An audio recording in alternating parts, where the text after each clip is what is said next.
Estimados amigos, nuevamente aquí Plataforma Democrática para llevar adelante el mejor análisis sobre los problemas que más preocupan a todo el país. Nuevamente estamos aquí con Jessica Tapia, con Víctor Andrés García Belaunde y Juan Cheput y Ángel Delgado, su servidor, en la conducción del mismo. Este es un programa que se transmite por VHTV, de Cable Más y las plataformas de redes de la Coordinadora Republicana. Por cierto, el tema que tenemos que ver y no hay cómo salir de él es los nuevos destapes, los nuevos conocimientos, las nuevas exhibiciones, como le querramos poner de nombre, sobre las vacunas.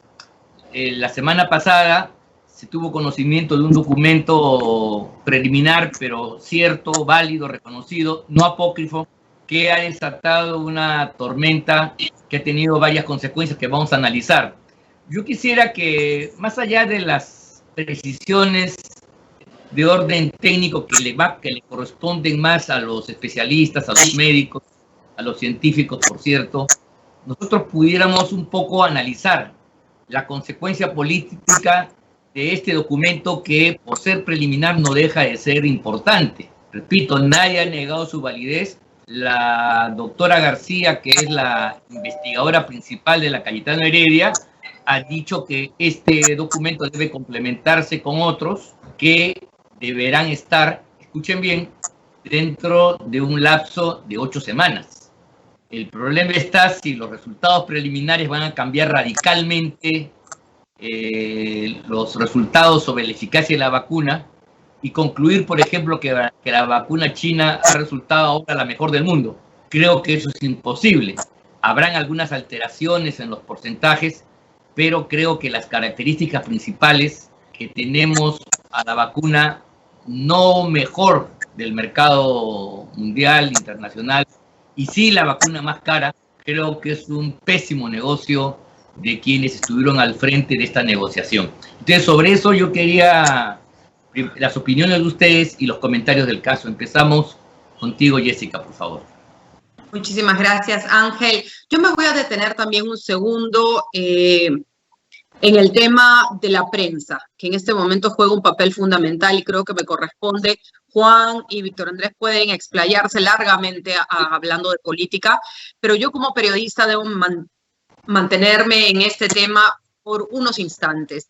Yo debo decir que hace ya muchísimas semanas yo regresé, por ejemplo, a las redes sociales con un Twitter que decía, que hacía una analogía entre las vacunas chinas y los juguetes chinos. Y yo decía, pobre de mis compatriotas que van a recibir esta vacuna, restándole o poniendo en tela de juicio su efectividad.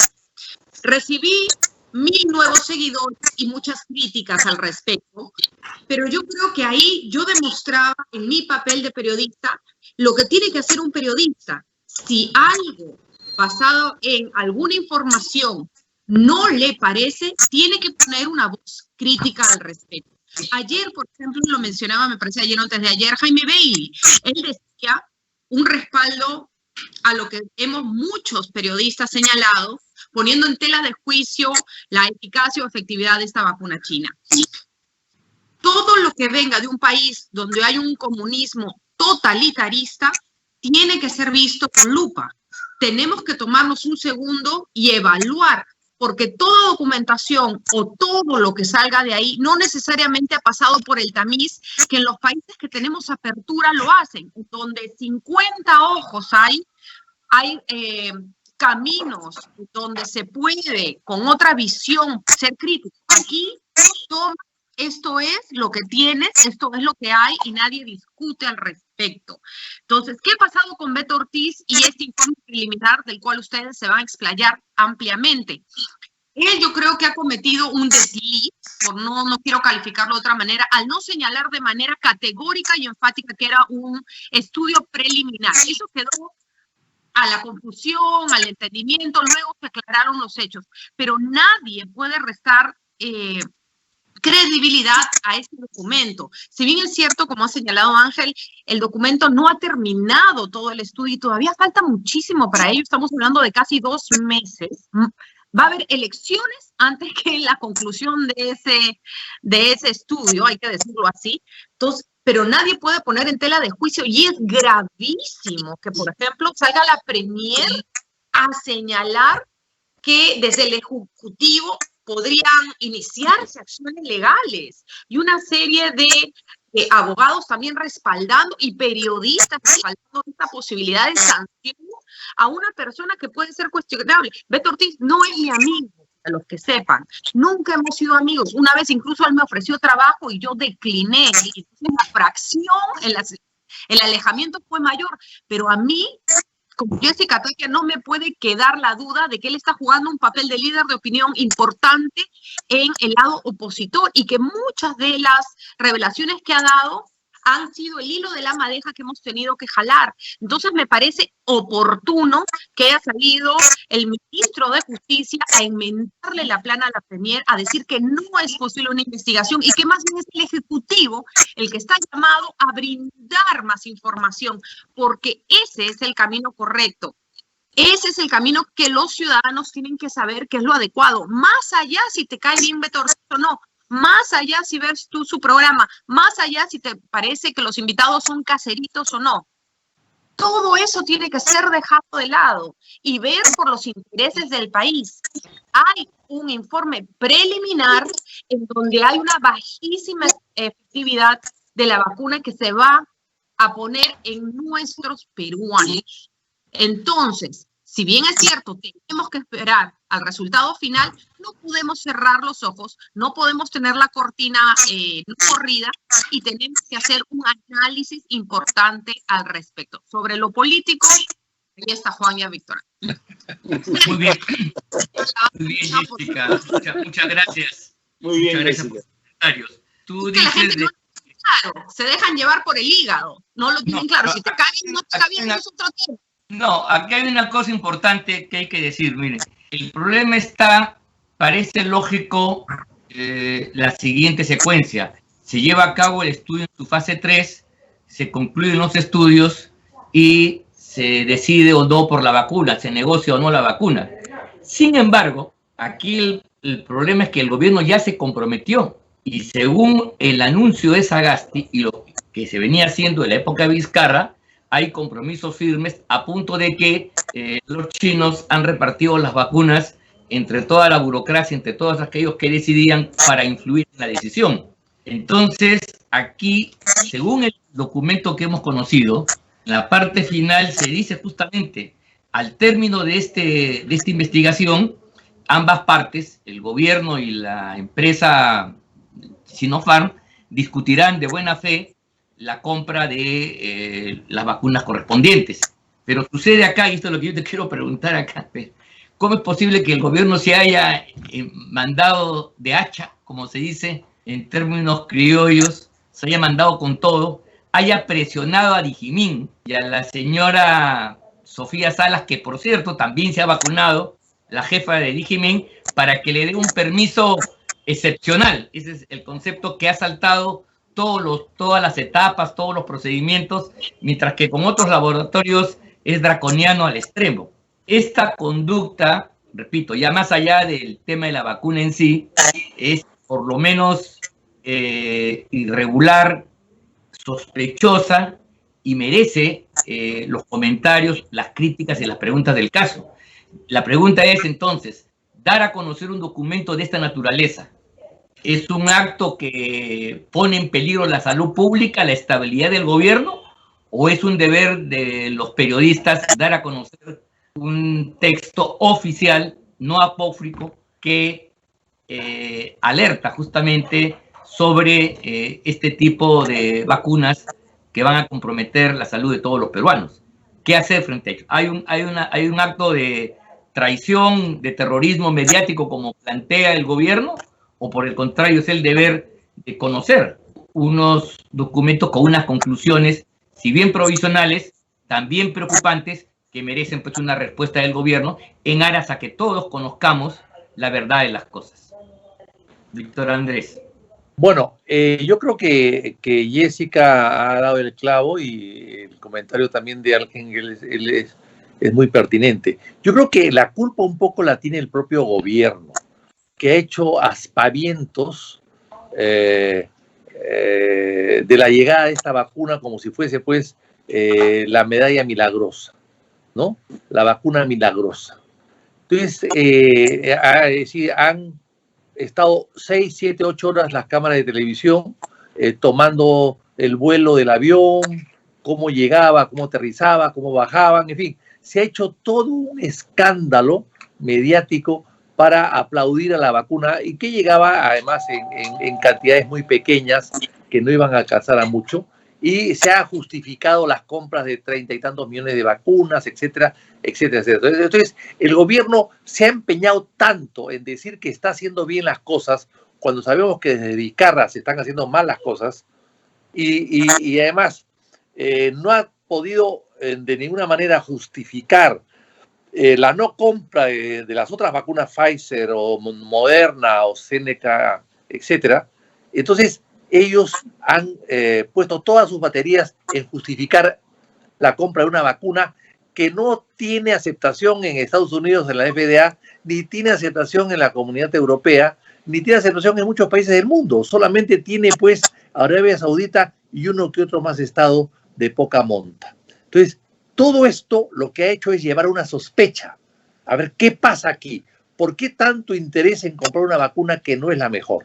Y lógicamente ahí han surgido todas estas teorías y se han visto por eso incentivados por el propio gobierno, que Beto Ortiz, que es un periodista acucioso e independiente, totalmente independiente, saque este informe preliminar, como bien lo dice Jessica, preliminar, pero que es indicativo, no es definitivo, pero que tampoco va a poder significar que cuando se acabe el estudio final sea totalmente diferente al actual. Eso lo veo muy difícil.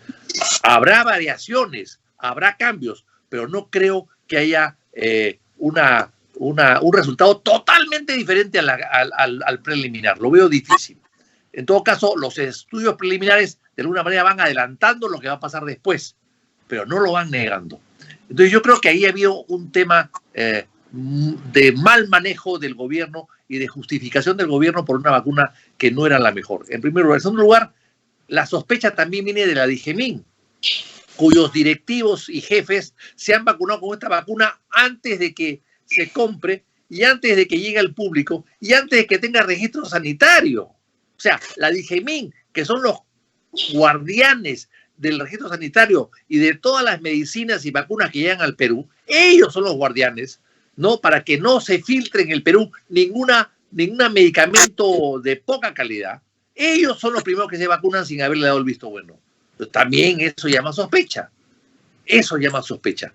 Y finalmente, lo cual es muy importante, como Willax es el único canal realmente de opositor, abiertamente opositor, y en el otro lado tienes una serie de medios de información que más o menos dicen todo de una manera parecida o igual. Entonces, lo que ha producido la noticia que viene de Willax es una noticia bomba, porque evidentemente es el canal más alejado del gobierno, más independiente y más opositor al gobierno. Y por lo tanto, lo escuchan más. Increíblemente lo escuchan más. Entonces, yo creo que esos tres factores han producido esta bomba. Pero claro, esta bomba que se puede desinflar si el estudio final demuestra de que no era tan grave o no era tan ineficiente la vacuna. Aunque todos sabemos que el 79% de eficiencia de la vacuna es algo que dicen los chinos.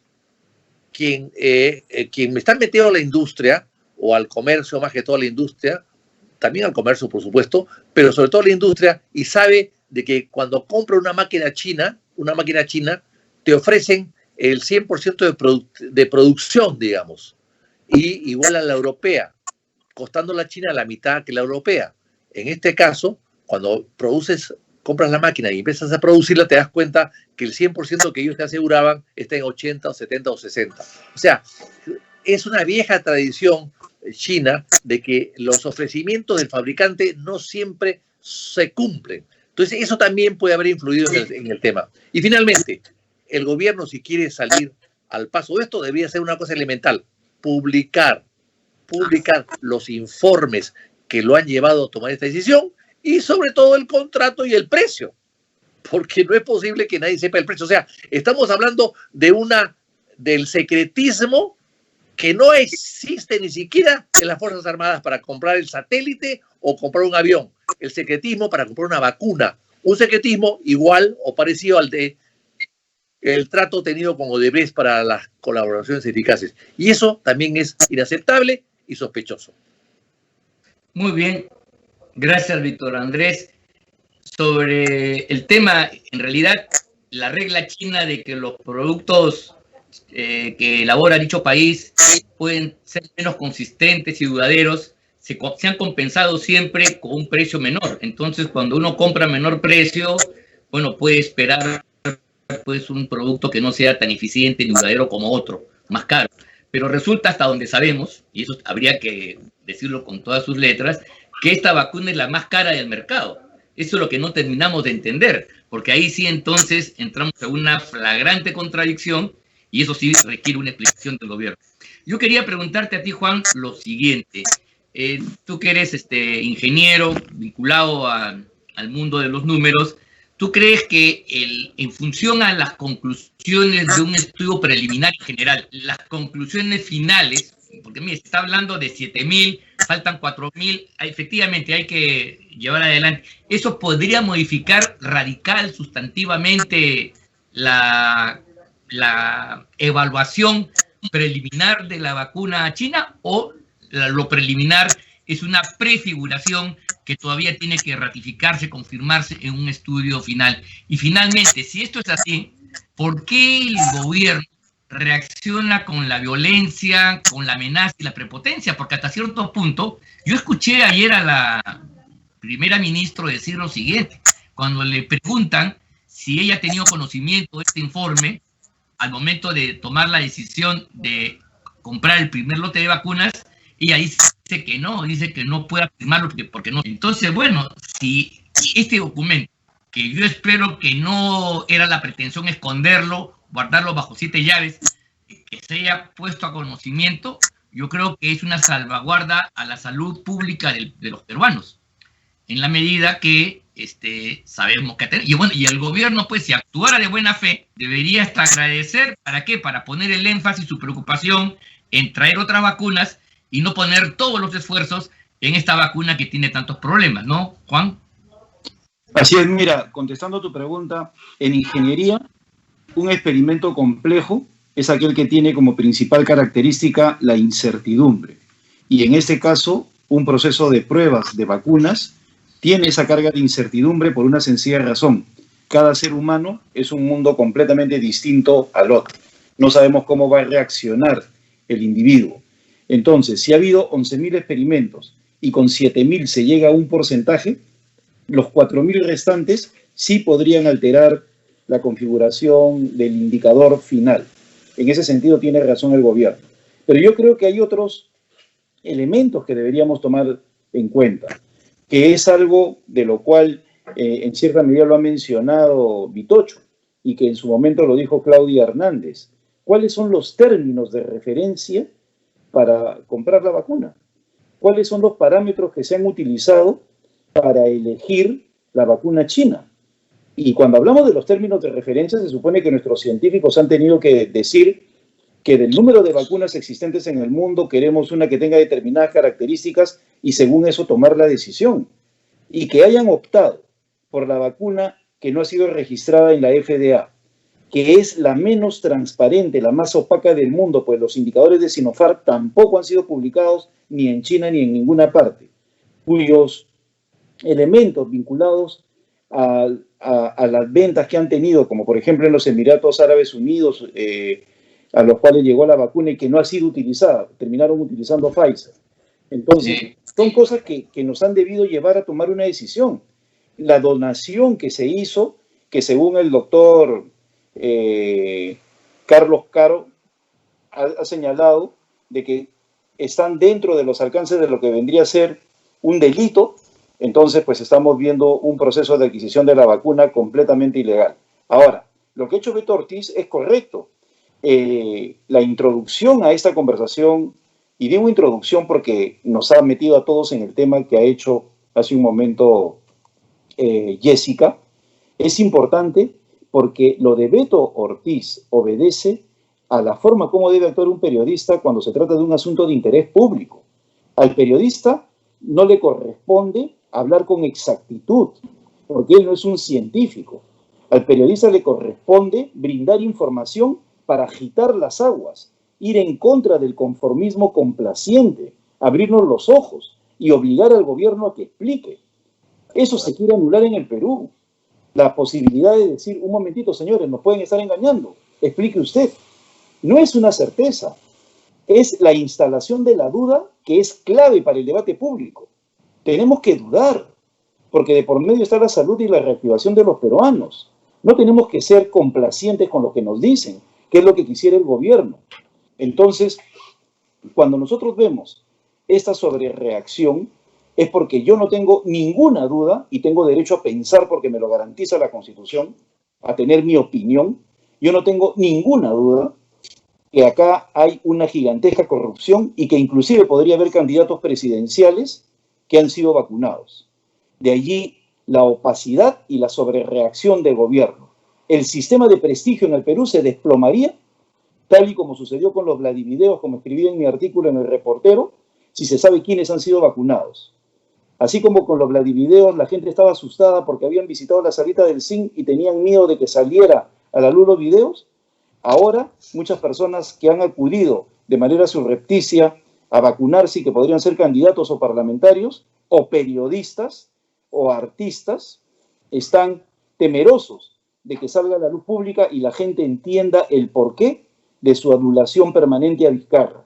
Eso es traicionar al pueblo, no solamente en la oportunidad de poder vacunarse a tiempo, sino en lo más, en algo que yo considero que es más grave, su derecho a estar informado. Cuando un periodista, un líder de opinión, se pone del lado del poder simplemente porque a cambio ha recibido un beneficio, es lo más perverso para una ciudadanía. Y tú que eres, bueno, estoy en presencia de 3 grandes lectores, que era lo que decía Napoleón, ¿no? El poderío del pasquín, ¿no? De los pasquines. O sea, lo primero que tomaba el control Napoleón era de los pasquines. ¿Por qué? Porque se gobernaba a través de la formación de opinión y anulando el derecho del pueblo a estar informado. O sea, eso no es, entonces lo que ha hecho este gobierno es comprar opinión a través de esta prebenda, en este caso la vacuna, para quitarnos el derecho a estar informados. Y mira la situación en la cual estamos.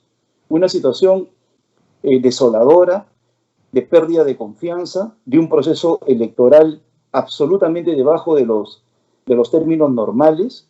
¿Y todo por qué? Porque existe un individuo llamado Martín Vizcarra que repartió a diestra y siniestra la vacuna como mecanismo de compra de silencio.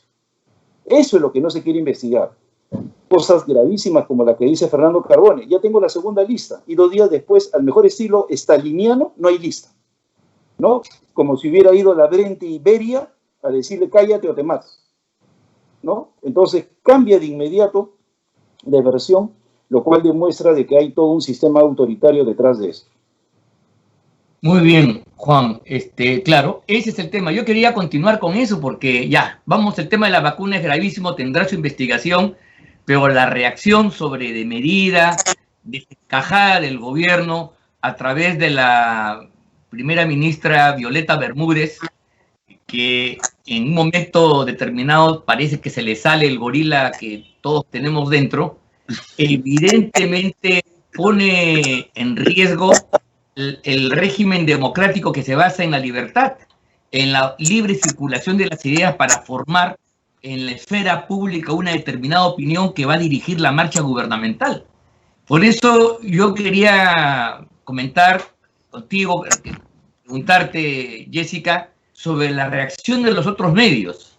O sea, para los otros medios, este documento preliminar, con todas sus limitaciones, no era relevante, no debería conocerse, en primer lugar. Y segundo, una vez conocido, ¿por qué sumarse al coro de aquellos que están pidiendo a lo Torquemada que lo quemen a Beto Ortiz y destruyan el canal de Willax. Eso es inaceptable. Creo que eso más o menos marca la temperatura de la democracia peruana, de su precariedad y de las amenazas que tenemos. Y esto es una prueba contundente. ¿No te parece, Jessica? Sí, Ángel, me pones en un aprieto porque yo soy de la generación de los que ahora están conduciendo, creo que todos los programas de televisión a nivel nacional. Todos son un poquito mayores, mi generación hacia arriba, la mía, una hacia abajo. Entonces he tenido realmente relación con todos ellos y algunos los considero amigos. Para redondear lo que dijo Juan, que me parece importantísimo, el peruano tiene memoria corta y uno a veces se olvida que hace tan solo unos pocos años tuvimos un gobierno que orquestó comprar las líneas editoriales de todos los medios de comunicación y crear un puñado de diarios que llamábamos amarillos, que eran los diarios chichas, para también transformar y desfigurar la realidad en beneficio del poder de unos pocos. En ese momento, las cabezas eran cabezas aparentemente inteligentes y con ninguna limitación de dar dinero a cambio de esto. Hoy tenemos una sociedad que parece que ha cambiado, medios que han cambiado, y no creer en la buena fe de todos mis colegas y de los medios de comunicación que desean tener una etapa esperanzadora y quieren ver lo bueno de, no sé, de si algo bueno le queda a Vizcarra, o la buena fe de Sagasti, ¿no? Pero en cierta forma, yo debo decir claramente que es penoso las posiciones de algunos de mis colegas. Es penosa la situación y el ideal que están mostrando frente a sus personalísimos redes sociales y frente al trabajo que hacen en un medio de comunicación, porque hay que diferenciar. Algunos son más radicales en redes, otros son más blanditos en sus medios de comunicación, pero la verdad es que todos se han puesto casi del lado del gobierno. Y yo creo, ¿saben qué es? Que es por ese temor de generar mayor intranquilidad en los peruanos en un momento de pandemia. Yo quiero pensar eso, más que por estar del lado de Sagasti, por ser Sagasti el presidente, sino lo que buscan más es darle tranquilidad a los peruanos que ya están realmente preocupados, confundidos, porque el Ejecutivo y el Legislativo no brindan toda la información que se debería brindar finalmente. Recordemos, Sagasti para mí es de lo más ineficiente que hay. Yo realmente no sé si es una mala persona o no. No podría decirlo. No sé si ha fallado por astucia maligna, querer hacer un negociado a lo bajo, con algún tema que todavía no conozco, o simplemente es inepto. Y debo decirlo así con todas sus palabras. Sagasti el 6 de enero dijo públicamente, por ejemplo, que entre el 14 y 15 millones de peruanos van a estar vacunados antes del invierno. Un mes después, el Día de los Enamorados, nos regaló sus declaraciones diciendo que 10 millones van a ser vacunados cuando acabe su gestión. O sea, ya de un plumazo borró a 4 millones. Si mañana hace una conferencia de prensa, réstale 4 milloncitos más. Y para el día de las elecciones, ¿ya quién se vacunó? 4 gatos. Porque están avanzando lento y porque son ineficientes. No sé si habrá más con él. ¿Y por qué desean quemar a Beto Ortiz? Porque se llama Beto Ortiz. Es polémico. Es polémico. En algún momento todos lo hemos querido quemar. Me incluyo yo también en la colada. Pero es polémico, pero nadie le puede discutir que es un periodista que sabe investigar, es un periodista que tiene lo que llamamos nosotros olfato periodístico, que es en el eslogan. Le falta un poco de rigurosidad, creo que prende la noticia con una serie de adjetivos que le funcionan muy bien en sintonía, pero es el estilo de él, nadie lo va a cambiar, a esa altura del partido es mayor que yo, es el estilo que tiene hace muchísimos años. pero yo creo que ese estilo no lo pueden desvirtuar de la investigación que está haciendo y de las pruebas que nos está poniendo. Yo entiendo esos ciudadanos que lo han ido a denunciar por la tranquilidad, rompiendo la tranquilidad. Sí, todos estamos intranquilos, pero si no fuese por ese ciudadano que está rompiendo la tranquilidad, todos iríamos cual borregos a vacunarnos con solo Dios sabe qué cosa. Entonces sí, pues, no podemos ser borregos. Y bien por este médico retirado que frente a la pasividad de un periodista que le estaba haciendo unas preguntas que no venían al caso, agarra y dice, oiga, por si acaso el gobierno también dijo que nos iba a poner Pfizer y nos están poniendo Sinopharm. Claro, el médico tuvo que alertar. El señor mayor y todo el adulto mayor avisa, no, era un médico que estaba poniendo ahí el hombre y que puso por años el pecho para salvar a muchos, así que merece ser vacunado con una vacuna de calidad. Entonces, Ángel, simplemente para redondear, lo que tú dices es cierto, muchos periodistas y muchos medios están con el gobierno. Yo creo que para no generar nueva inestabilidad y frente a eso también entra al tapete la postura de un candidato presidencial que ha dicho que deberíamos sacar a Sagasti y poner a uno nuevo y inmediatamente todos los demás se han puesto en fila y han dicho no. Entonces ya todo viene unido en una cadena que no podemos salir del tema de las vacunas y que viene entrelazado con el tema de elecciones. Yo realmente no sé qué va a pasar. Lo único claro que yo tengo en el tema, por ejemplo, de elecciones es que los presidentes de mesa van a llegar sin ser vacunados. Es lo único claro que me ha quedado porque hasta ahora todo sube y baja, todo se mueve y mañana seguramente habrá otra bomba periodística que vamos a llegar con los candidatos movidos como si fuese, no sé, pues, carrusel de caballos. Sí, muy importante lo que estás diciendo. Mira, aquí hay una palabra que yo quiero comentarla y le voy a pedir también a Víctor Andrés que lo haga. En aras a la tranquilidad tú puedes ocultar información, ese es el tema. Así funciona la democracia. O sea, para tener aguas mansas hay que cerrar todas las voces disidentes y dejar pues que en todo caso la procesión camine por cauces subterráneos y no se puede expresar. Esa es la sociedad que queremos, una sociedad opaca, sin transparencia, donde no se pueda visualizar cosas alternativas, donde no se pueda disentir y discutir. Mira, ese es un pensamiento totalitario. Y mira, tú tienes la hidalguía de decir que son colegas tuyos, ¿no? Son amigos tuyos que tú conoces, con los cuales han compartido ideales de periodismo, que suscriban ese tipo de declaraciones.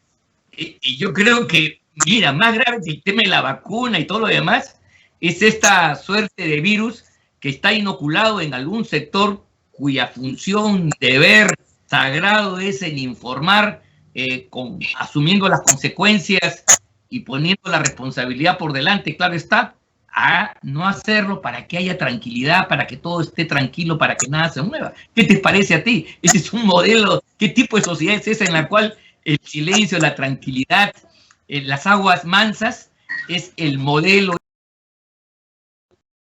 de relaciones sociales en un determinado país? Víctor Andrés.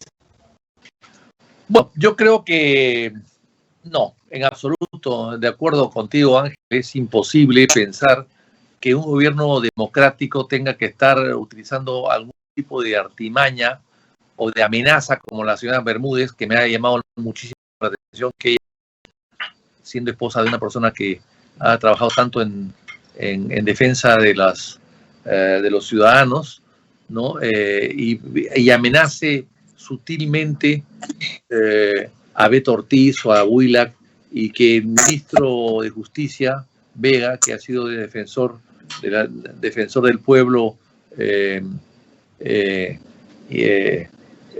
digamos sin nombramiento, ¿no? Temporal, pero una temporalidad que duró muchos años, haya tenido que corregir a la primera ministra, ¿no? Eso es inaceptable, que se quiera aceptar o darle visto bueno, y el propio presidente debería aclarar a la primera ministra de que ese tipo de declaraciones no las puede hacer. Ahora, nosotros no queremos que Sagasti se vaya. El problema que Sagasti es que ha heredado alegremente y confiadamente a todo el equipo y todo el gobierno de Vizcarra. No ha cambiado a casi nadie, unos cuantos ministros pero todo el aparato sigue siendo el mismo. Entonces, está trabajando él con gente ineficiente, incapaz y corrupta. Y lamentablemente para él no ha marcado distancias y no sé si ahora quiere hacerlo, aunque va a ser un poco tarde. Y entonces la gente se da cuenta que hay una incapacidad total del gobierno y esa incapacidad del gobierno quiere camuflarla a través pues de dádivas, de contratos, de asesorías, de consultorías, etcétera. Y eso también es inaceptable en un país como el nuestro. Hay que recordar que la prensa en épocas de crisis pueden hacer mucho bien o mucho mal. Hay que recordar cuando salió el escándalo de la página 11, el año 68, por ejemplo, la prensa sin mucho juicio y responsabilidad empezó a destruir al gobierno por una página, la pérdida de una página que, como sabes, estaba en blanco. Era una página en blanco, ¿no? Y por esa página en blanco, al final se cayó el gobierno. Y cuando cayó el gobierno y subió Velasco, pues la gente casi aplaudía, ¿no? Las encuestas que hubiesen existido en esa época hubiesen le dado a Velasco más rating o más respaldo que le dieron a Vizcarra cuando cerró el Congreso anterior. Ese tipo de cosas hay que tener mucho cuidado. Entonces, lo que pasa es que hoy día tenemos a mucha prensa que está no manejada directamente por sus propietarios, sino por trabajadores, por colaboradores, por empleados, por funcionarios que no están imbuidos de sus propias características y pensamientos, inclusive ideología. Entonces, como hay una crisis en general de los medios de comunicación en el Perú y en todas partes del mundo, parecería que hay un descuido en lo que se llama las líneas editoriales. Y el que maneja los medios, más que una línea editorial, es la línea económica, ¿no? O sea, la administración, los administradores del negocio son los que imponen la línea editorial cuando nunca ha sido así, siempre ha sido al revés. Y claro, que haya un periódico o dos, o una televisión o una radio que mantienen cierta independencia del gobierno, pues evidentemente lo que hacen es más atractivo a los que vemos las cosas mal, nos venden las cosas como si estuviese bien y queremos buscar la verdad. Y al buscar la verdad encontramos pues a medios que sí son independientes y por tanto son los que atraen la mayor noticia y la mayor lectoría. Y entonces ahí está el problema. Es el gobierno, al no ser flexible, al ser intolerante, al ser incapaz, al querer simular o ocultar los errores suyos, lo que hace es incentivar la especulación, incentivar la exageración, incentivar pues la independencia y también, por supuesto, finalmente sale la verdad a flote y no siempre esa verdad es la exacta. Puede haber dudas, puede haber inquietudes, puede haber errores, puede haber excesos, pueden ser verdades no científicamente comprobadas, pero finalmente se aceptan ante la ausencia de buena y objetiva noticia. Muy bien, Andrés. Juan, yo quería preguntarte si en este mar tan proceso, complicado realmente, porque efectivamente hay crisis económica, hay la pandemia que sigue incontenible, hay una desazón profunda en el país que afecta al régimen republicano, qué duda cabe todo ello. ¿Cuál debe ser entonces, a tu juicio, una posición responsable a la hora de informar? Porque estamos desechando el modelo pues de la tranquilidad, el modelo de las aguas mansas, que no sucede nada, cuando la realidad es totalmente distinta a eso. Es verdad, tampoco la prensa debe convertirse en un mecanismo que fustigue y ponga en jaque a las instituciones. Creo que eso es importante decirlo. Pero si hacemos un análisis de la situación concreta en el Perú, Willax es un pequeño medio en relación a los grandes monstruos de la comunicación televisiva y radial que tenemos. Ese es un tema importante. No estamos en la época, por ejemplo, tú, Víctor Andrés, recordarás, donde había el comercio y sus alfiles y la prensa por otro lado. Eran dos grandes monstruos en materia periodística, pero que equilibraban el panorama. Había un equilibrio en ese escenario. Y que tenían posiciones diversas, además, siempre, ¿no? Por eso, a eso voy. Entonces, había, pues, cuando uno se apoyaba en uno, se apoyaba en otro. Había un contrapeso. Claro, ahora no. Ahora, si no fuera por Willax, habría un monopolio en los medios de comunicación. Y si no fuera por Expreso y La Razón, un monopolio en los medios escritos. Ese es el grave problema. ¿Una democracia puede funcionar así? ¿Y cuál debe ser la actitud responsable, Juan? Bueno, en esa dupla, la prensa y el comercio, falta el Expreso de Cuatacho Cortés, de Coqui Morelli, de Jaime de Alcaos, ¿no? Una generación brillante del periodismo. De Ornelas, de Manolo de Ornelas, ¿no? Que también formaba opinión, que lamentablemente hoy día no lo vemos. Ante tu pregunta, Ángel, yo creo que simplemente deberíamos ceñirnos a la ley. Mira, la ley 27.806, si no me equivoco, es la ley de transparencia en la información pública. Y yo recuerdo que en el debate de esa ley, que ya data de hace bastantes años, se decía que los peruanos cometíamos el error o teníamos la ignorancia de no saber de que toda información de carácter público está al alcance de cualquier ciudadano. De lo contrario, se incurriría en secretismo y se generaría mayor corrupción. Eso era lo que se decía fundamentalmente en el debate. ¿Y sabes quién lo decía? Samuel Abad. ¿Y quién es Samuel Abad? El esposo de la Premier. No, entonces, si la persona que se supone, y yo no tengo ninguna duda, a Samuel lo conozco 25 años, o sea, de su calidad profesional, en estos momentos es permisivo con este secretismo del gobierno en lo que se refiere a la transparencia en información pública, pues hay un problema en el Perú. Un problema de convicciones, un problema de dobles varas, un problema de no entender que el imperio de la ley va más allá de mi preferencia ideológica, sectaria, político, partidaria, lo que sea, que es lo que construye la República, ¿no? Un valor supremo de la República es la integridad, y la integridad en el ser humano constituye el pensamiento con la acción, es lo que te hace íntegro. Cuando eres una persona que piensa una cosa y hace otra, se destruye ese concepto fundamental. Entonces, si en el debate defiendes la posibilidad del acceso a todos los peruanos, indicas de que si no se hace hay corrupción y secretismo, y cuando llega la hora de demostrar tus convicciones, enjuicias a un periodista porque un asunto de interés público lo ventila, pues ahí te das cuenta tú del país malagua en que nos hemos convertido. Un país malagua, invertebrado, sin instituciones, sin valores, sin referentes. En estos momentos, por ejemplo, estamos marchando como los girondinos a la guillotina con la elección del próximo Congreso, un Congreso novato y sin experiencia, y todo el mundo cantando, silbando como silbaban los girondinos, cantando como ellos. No nos damos cuenta de lo que se está viniendo. Y si a eso le agregamos una situación como la actual, en que un derecho fundamental como el derecho a la información se cuestiona, o sea, mira lo que estamos hablando. Claro. Se quiere sancionar, o sea, ya es un autoritarismo que no podemos permitir de ninguna manera. El papel que está jugando Erasmo Wong con Willax es un papel que merece ser relevado, ¿no? Que merece ser reconocido, porque inclusive personas vinculadas al mundo empresarial le han quitado el avisaje, cosa que no se vio con Canal N en el año 2000-2001.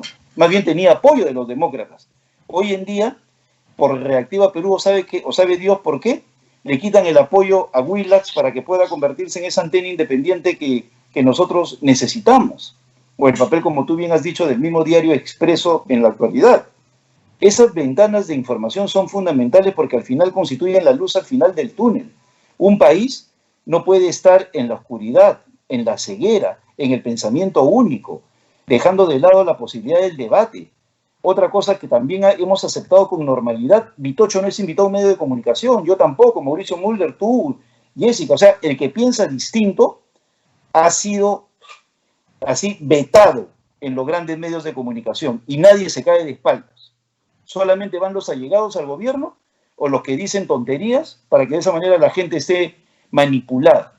pero si alguien tiene un pensamiento distinto, coherente, y puede plantear una nueva forma de ver las cosas, está proscrito. Y lo hemos aceptado como sociedad, lo cual demuestra también el nivel de nuestra sociedad. Una sociedad incapaz de rebelarse ante una mutilación de un derecho a estar informado. A 5 meses del Bicentenario, estamos en un gran problema de involución de nuestra sociedad. Un nuevo Basadre estaría tomando nota del pantano en el cual estamos sumergidos y del cual no podemos salir. Pero muy bien, Juan. Es una tendencia mundial, ¿eh? Es una tendencia mundial. Yo que estoy acá en Estados Unidos, les puedo decir también que las voces de oposición son minoritarias y eso se vio durante el gobierno pasado y ahora con el gobierno de Biden también es clara la rodillera que casi todos tienen y es un sentido de complacencia que es lo que están buscando las autoridades. Es penoso y patético. Lamentablemente tenemos que poner fin a esta conversación. Realmente ha sido muy ilustrativa. Creo que las conclusiones que sacamos todos son muy preocupantes, porque esto es solamente una prueba de cómo reacciona una sociedad. Y ante una alarma, ante una voz que hay que analizarla, por supuesto, verla con cuidado, rechazarla porque no nos gusta, porque perjudica la tranquilidad, es la respuesta más terrible, ¿eh? Ese es el camino hacia el totalitarismo, y un totalitarismo, como bien ha dicho Juan, convencido, consensuado y hasta alegre por parte de la gente. Bueno, eso es todo, mis queridos amigos. Nos veremos la próxima semana para seguir con el análisis de los problemas más importantes del país. Muy agradecido a todos ustedes por su concurrencia y por vernos con la frecuencia del caso en este programa de Plataforma Democrática. Muchas gracias. Gracias, hasta luego.